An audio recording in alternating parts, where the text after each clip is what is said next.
it backfired because I started having nightmares when I slept at Nana's place of these spirit curlews. It's something that can stand on its own and sort of be a testament to that history. And I thought, gee, this would make a really good short film. What was my role in Curlew? I was first AD, was I not? I'd have to say this is probably the most vile character I've ever played. Camera rolling. Curlew, scene 2, shot 2, take 1.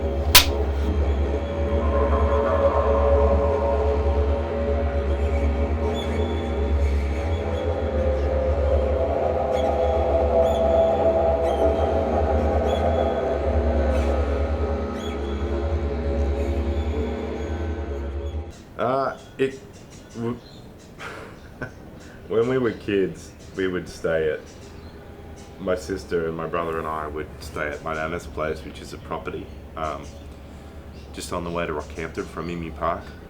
At night, when my sister would inevitably annoy me and we'd get on each other's nerves, as we're going to sleep, we would hear the sound of curlews going ballistic, like just absolutely ballistic.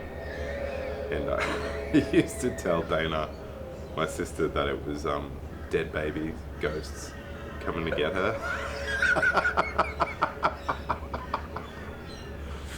And then it backfired because I started having nightmares when I slept at Nana's place of these spirit curlews. So I've lived in this area my entire life, and until the Hawks wrote this story, I had no idea about the Mount Wheeler massacre. I had no idea that Mount Jim Crow and Mount Wheeler were named after such notorious figures. I had no idea who they were and what their history was. So it was a bit of a shock to learn some of this stuff. About 2 years ago, 2019, we did a series of plays at the Rockhampton Heritage Village. One of those plays was called Curlew, and even when we were putting it on, I thought, gee, this would make a really good short film. Because it was set in the 1860s, we had to have the right location, and the cottage that we used at the Heritage Village would have been really, really good for it. There were two downsides. One, the village was closed due to COVID concerns, and I think it was just about to be reopened again shortly. The second concern is it being right next to the highway there. It's very, very noisy. It would have made doing sound quite a problem. So I Googled 1860s style cottages, and I came up with quite a few options that I like the look of. And I think I selected 3 of them and put a post out on Facebook saying, hey, does anyone know anything in this area that would be similar and could help us? And I think I got at least 12 people responded with different options. Some people would say, hey, try there or try there, but I actually wanted something specific. So I had one really good one that was in Jambin, down near Billawheeler. I didn't really want to quite go that far, but that was an option. Another lady came up with another one that was near Crumbit. Yes. Then somebody else, I think it was Julie Palmer, a friend of ours, said, look, there's a couple of options out near Lake Mary and places. So Elizabeth and I jumped in the car and we spent probably half a Saturday driving down very, very rough dirt roads trying to track down these particular cottages, and I think we found one that was pretty much demolished. We couldn't find others, so yeah, I was starting to get a little bit disheartened. I thought, oh well, we're going to have to go out a lot further afield than we wanted to. Then one day I got a message from a friend of ours, Stella McMahon. Said she'd been to a barbecue at the weekend with a guy from the Caves who had a place out past Canal Creek, and said that could be suitable. So I rang the guy, Justin Tate, and said, Justin, this is what we're looking for. He said, yeah, I got a place I think could suit you. So we arranged for a time to go and have a look at it. Now his directions are very specific. Left turn here, right turn there, keep following the road. You go past the Canal Creek Memorial, and when you think you're really, really lost, keep going because you're nearly there.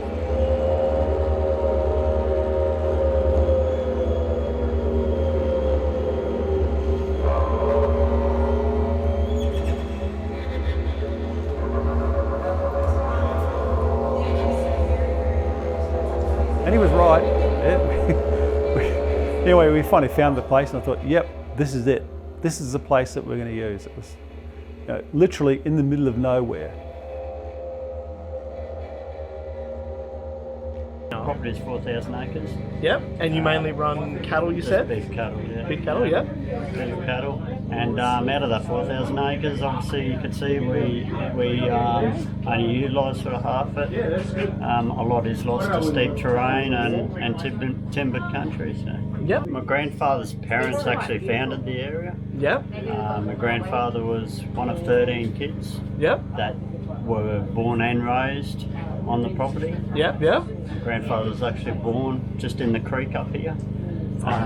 Most of the kids were born in the waterholes and raised on goat's milk, and they lived solely off the land up here. And yeah, I got involved with my grandfather at a young age, and here we are today. One of my grandfather's brothers built a hut and lived here for many years. Yep. And yeah, they survived off what the land had to offer and the creeks and had fresh running water all year round. As soon as we pulled in, I thought, yeah, this is it. This is really scary, really eerie, really haunting. Everything that I am needing for my character. It's really going to help me get into the zone and yeah, be able to connect more with Alice. So once I got the location sorted, I applied for funding through the Livingstone Shire Council and the Regional Arts Development Fund. And luckily we were successful, and I want to thank Livingstone Shire Council and the RADF committee for accepting our grant, and also everyone who supported us to get the grant. So the next process was after that was to actually audition. We held them at Divine Drama and Dance, and I want to thank Tegan for allowing us to use her studio for the auditions. We had a couple of people who auditioned, including Tegan herself, who couldn't be there on the day. I think it was Tegan's grandmother's 100th birthday, so I think I'll forgive her for not turning up for that one. We had some really, really good auditions. It was a really tough choice, but you know, we only had enough room for 3 people in the cast. All right, howdy Clint. So, my man, what drew you towards this film? Well, we'd already done the Heritage Village one, and it was actually one of the best productions like I'd ever been a part of. It was so much fun. And went in and said, oh, we're going to do a film of it. I'm like, yep, I'll do it. And he says, it's been 2 years, do you still remember? I said, yeah, I remember most of it. I'll feel my way through. I want to expand on it as well, because stage acting's different to film acting, so you can get a lot more subtlety in and nuance through the camera and everything. I just want to take advantage of that and maybe make it a little, any improvements I could. So yes, after about a 2-year break, after having my babies, this was my first acting audition and experience, so I was very nervous. So yes, Ian offered lots of support and made me feel really comfortable. No, I worked with him quite a bit. We've actually got a couple of joint projects that we were working on behind the scenes. And he's kind of raised, like I've said in a previous interview, he's raised my standards of what a director should be. So yeah, it's probably going to be hard to work with anyone else, because they've got these much higher standards now, so they're probably going to see me as some kind of prima donna. Ian already does, but you know.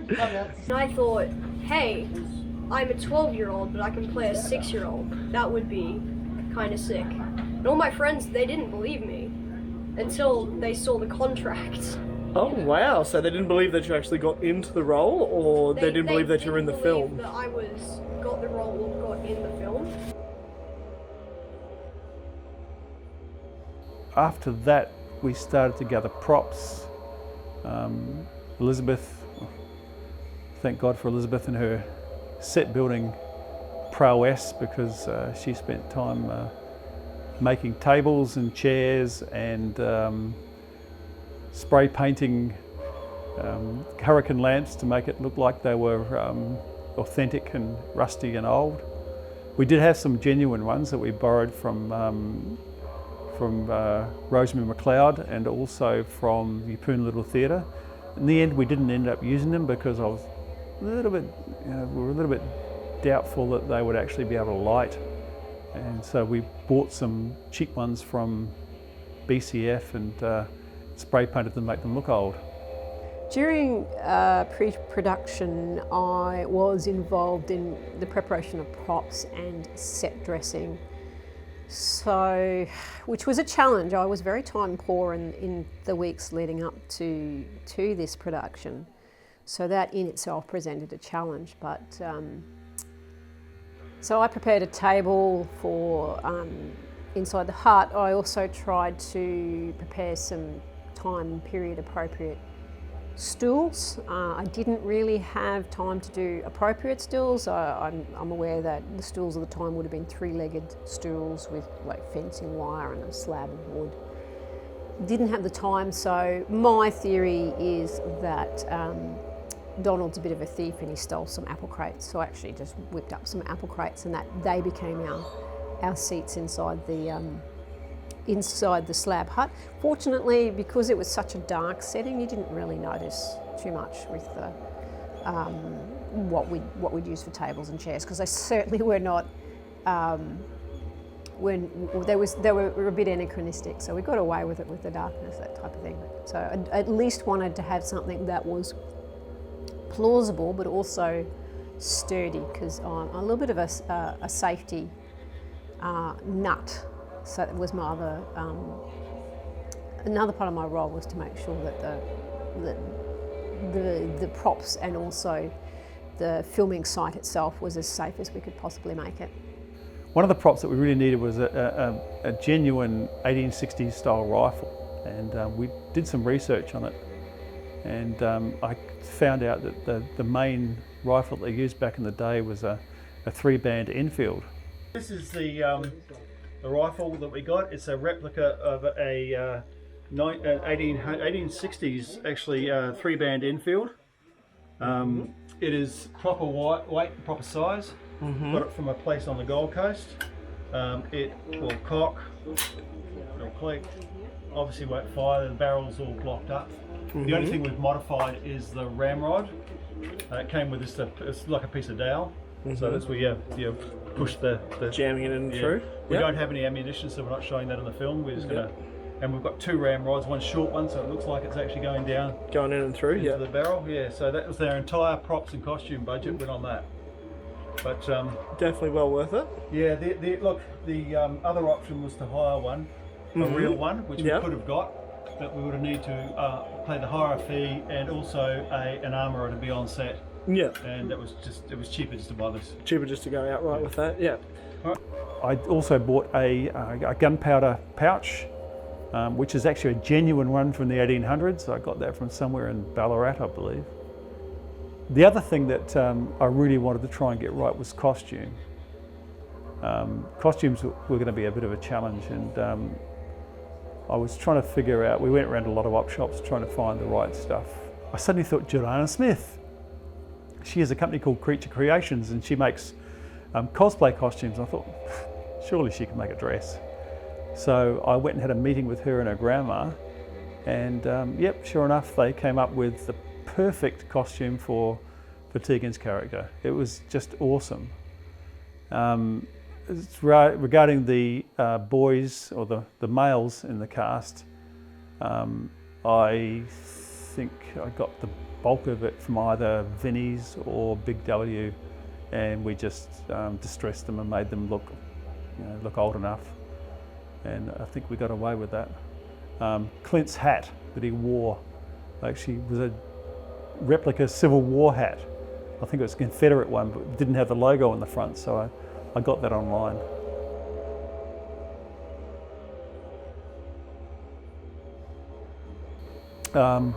Crew-wise, we had an amazing crew. I put a note out asking for crew and got some really good responses. First person on board was Nathan Hutchin as our DP, and we actually had a meeting with Nathan a few months back just to go over what we were looking for, and so we're both on the same page. So I got involved with Curlew. I got reached out to by Ian. He's just gauging sort of my interests in the project. I had a bit of a read, and yeah, I quickly became, sort of invested and pretty keen to jump on board and get involved with it. I've done previous productions with Blue Eagle Productions and Ian and Elizabeth, so I was quite keen to jump on another one and be a part of the team. So I was the director of photography, so I was heading up basically the vision of the film. So from the lighting, and also the camera department as well. So just getting the overall look and basically directing that to tell the story the best way possible. So yeah. When we can pay crew to come to set and work on a film, they can say no to their other paid work. So often when we film, we are calling in favours. Can you come and help us out on the weekend? We're doing a film. We'll feed you lunch. We might be able to give you a bit of fuel money, that kind of thing. And if they have paid work that comes up, then they have to take the paid work. They can't hoof for free on a film when there's paid work going. So to be able to put a call out for expressions of interest for paid crew makes such a difference in the end product and the entire experience, and it enabled us to actually, I think, give a professional experience to a number of local crews. So we had Clinton Stock, who's got an enormous background in both stage and also in live video production, but he's not had a lot of experience in creative films. So this was, being a paid opportunity, was something that he could be involved in, and it allows us to expand his experience into this field. And likewise, Alex with the sound, who has such a vast experience in the theatrical space. Having funding allowed us to give him this opportunity to work in the creative film space, and I think they both really enjoyed the process. And that's not something that we could do without funding. And it makes such a difference in the final product to have a professional crew on set. I am a first camera assistant to the camera operator. I was camera operator in my last film, so I got some experience with the camera and changing lenses and such. Yeah, it was pretty good. It was pretty good? Oh, well, that's always a plus. Is this something that you've wanted to do with your life, or is this just something that you do for a hobby, or? It's probably both. I would like to get into filmmaking as a future career, make some money off of it, telling my own story, and kind of just, I'm just using these times with Ian to gain some more experience in my films and that. And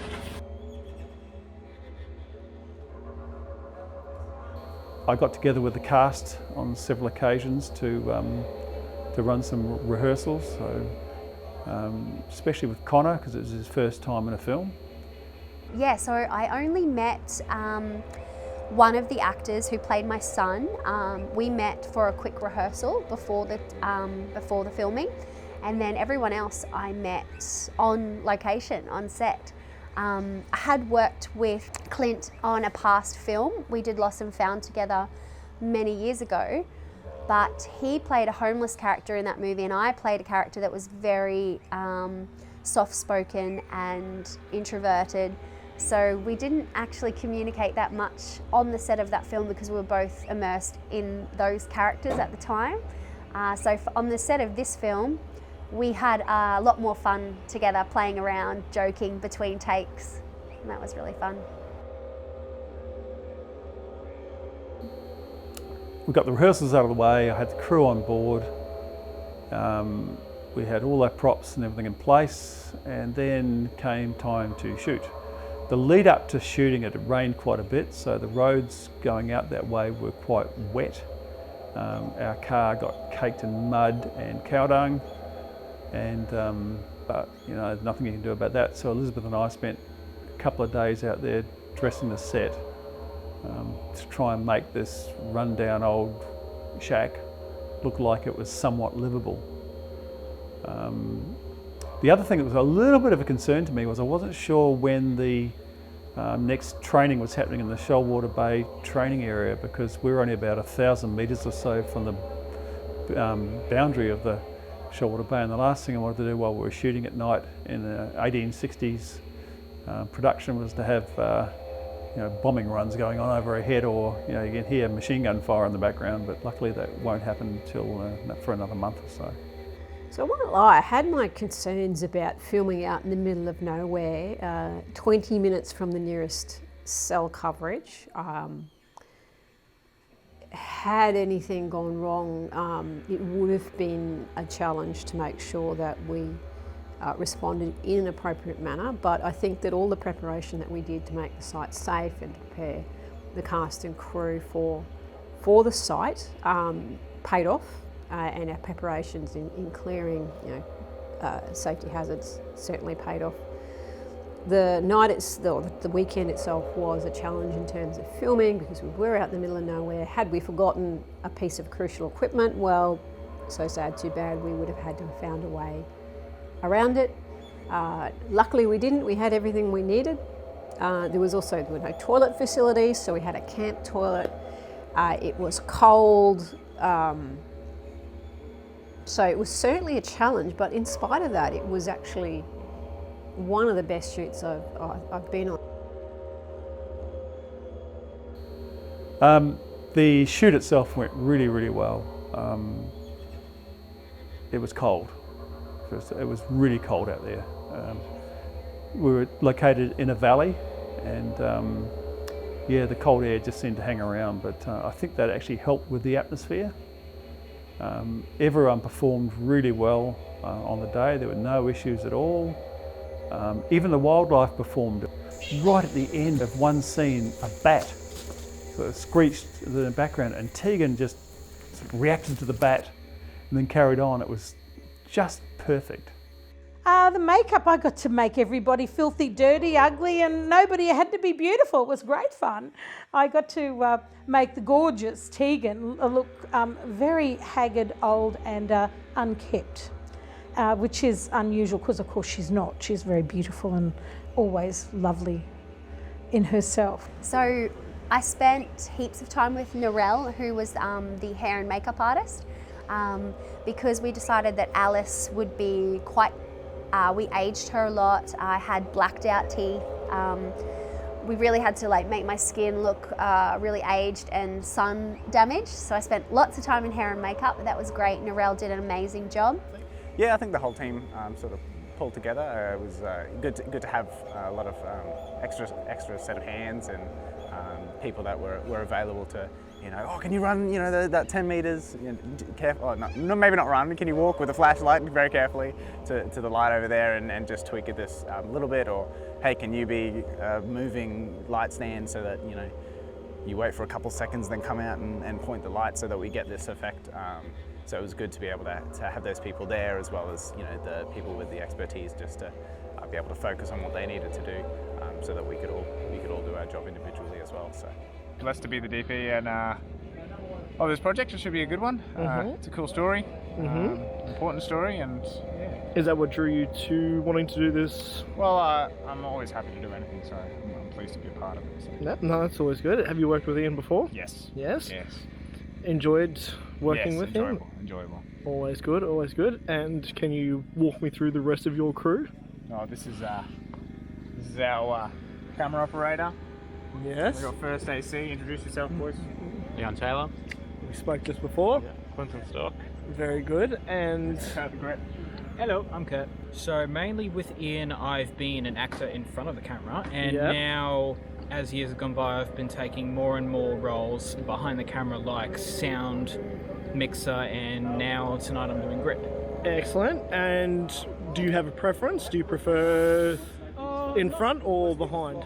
My preference is in front because I have more experience and am more comfortable in front of the camera. However, I do like to get more of a variety and learn more to get under my belt. So it's nice to mix it up sometimes. Excellent. Alrighty, thank you very much. That's all right. Having the opportunity to be paid for one of these sorts of projects is, I guess, pretty significant for me as well.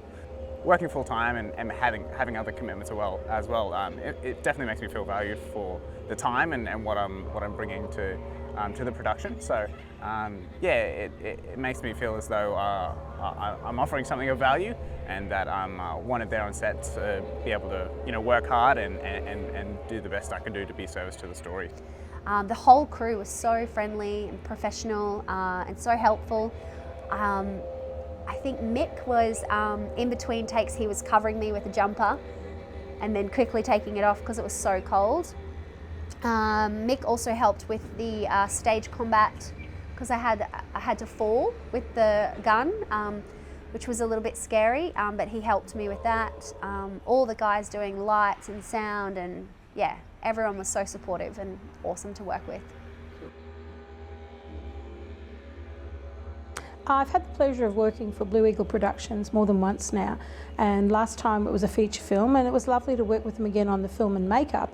And I asked who was doing the score, and Ian said, "You are."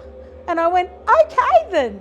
And then after reading the actual script and watching the filming, I decided pretty quickly on how I thought the score should be. So I've gone with a very atmospheric soundscape, and it is really quite edgy. It will make you feel uncomfortable, as the topic is a very uncomfortable topic. And I was blessed to find a lovely young man who is actually originally from here but has moved away, and he helped me design the soundscape. And then I brought in a lovely family of Didge players. We had a great time with them at Belcanto. And of course, the incomparable Catherine Wright, who nearly died when I asked her to make ugly sounds on her violin. But we managed to put the whole thing together, and I am so grateful for the opportunity to do something very avant-garde for me. I'm a very traditional writer, but to do this really gave us some amazing sounds to put through the background and to create atmosphere on top of a lovely script. How long have you been playing didgeridoo? Since little, like 6, I think. Yeah, Dad started doing like dances around Rocky and schools. He started doing dances at primary school, St. Anthony's, from prep, and then all the Indigenous students would come together, and he'd also do dances, teach the kids how to dance and how to play didgeridoo, and I learned from there. That helps me show my culture of being Aboriginal and show my talent of playing the didgeridoo. Yeah.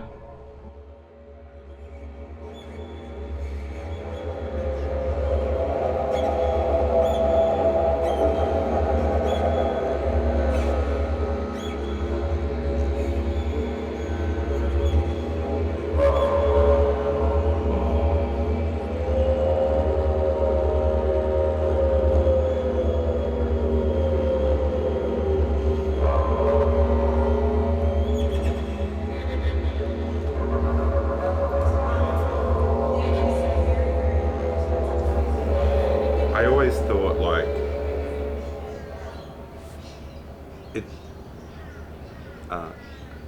how does someone live with doing something so terrible? You know, I still don't know.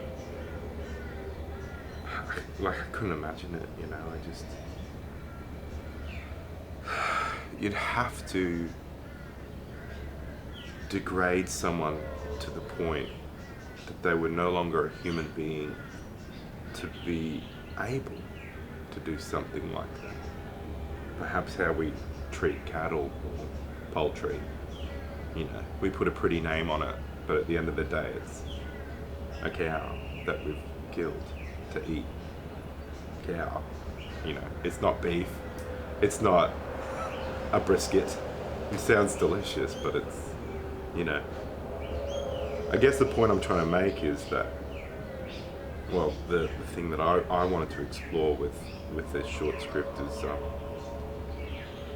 not so much the violent act, because the violent acts seem to be quite generic up and down the coast. This story could be up in Cairns, I feel like I've even heard rumours, like whispers, nothing documented that I could find, other than stories. So I tried to focus on how could this person live with themselves, and they quite clearly can't live with themselves. It's the other that they try to distance themselves from, trying to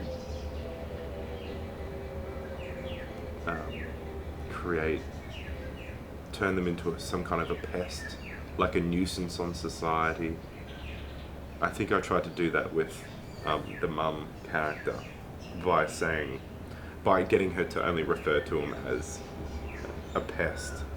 So if out of context, she could be talking about dingoes, or she could be talking about cane toads or something like that, or rabbits, so because I thought that might be the easiest way to separate the humanity by making them less human in their eyes, in the wife's eyes and the Wheeler's man eyes. I think that's where the inspiration came from. One of the reasons why I'm passionate about storytelling is the fact that it has such an ability to educate. You can and should legislate against racism and injustice, but you don't change people's mind with that. You create recourse for discrimination, but you don't necessarily change someone's mind with legislation. It wasn't until I was confirmed with the role that I really started looking into the research and the story behind the film, which has been quite devastating actually. But I do like to do the research, so I'm portraying the character as truthfully as possible. I'd have to say this is probably the most vile character I've ever played. So I normally play I guess a more happy, positive character. So I'm really excited to dig a little deeper and play someone with a lot of bitterness and anger and a lot of emotion. I'm really looking forward to pushing myself in that direction. In my own job, I've had the great opportunity to have a bit of a chat with some of the like Durrumbul elders and things like that, and even people at Mount Gai. I had the opportunity to participate in the last walk up there, and having a chat with some of the traditional elders. And the story itself is quite significant, although it may not be necessarily an historical story. It's based on something. I think that's pretty significant, and something that a story that is told and expresses something. I guess of significance, of something that's real. And I think it was a pretty artful script, and I just hope that it can come together into something that's something that we can be proud of. One of the most powerful things about storytelling is that capacity to change someone's mind, is to influence their point of view. And I think it's a much more powerful way of addressing prejudice in society than legislation on its own. So being able to tell this story, I think is a privilege. And tell it in a way, I think, that is meaningful.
just on the high